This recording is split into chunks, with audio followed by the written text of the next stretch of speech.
kagala, andito tayo sa Mall of East Centerpoint, Mall of Asia ng Pasay City. Saan kaya natin ang fireworks display ng China versus Portugal. Tingnan natin kung sino ang mas malakas, kung China ba o Portuguese. Kaya tingnan natin mamaya.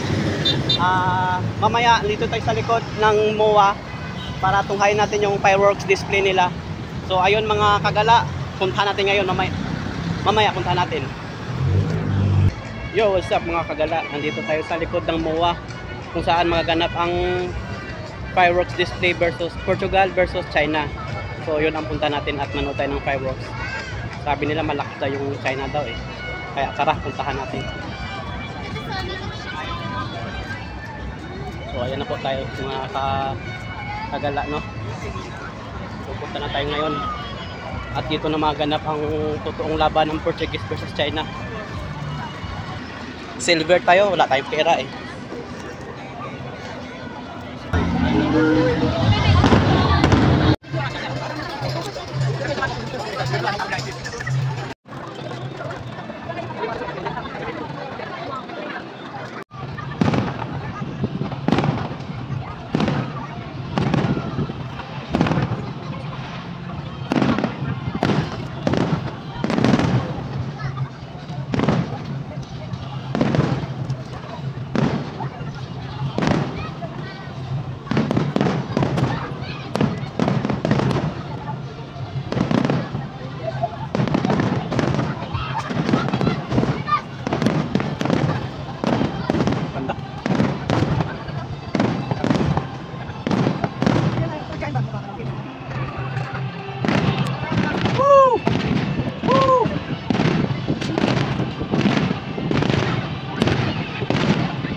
So yun, what's up mga kagala, no?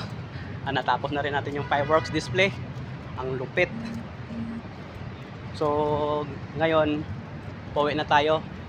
So pauwi pa lang natin. Naglakad-lakad na lang tayo kasi wala na tayong pera eh. Charot lang. Yan, punta yan. Ang daanan naman nito, papuntang kay Diwata. Diwata na naman. So yun. Yun yung pinagbabawal na teknik mga kagala. Tinulak niya lang niya. Yun, yun pinagbabawal na technique.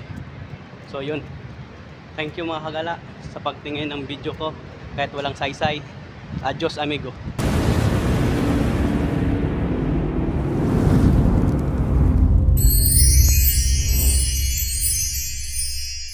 Mm-hmm.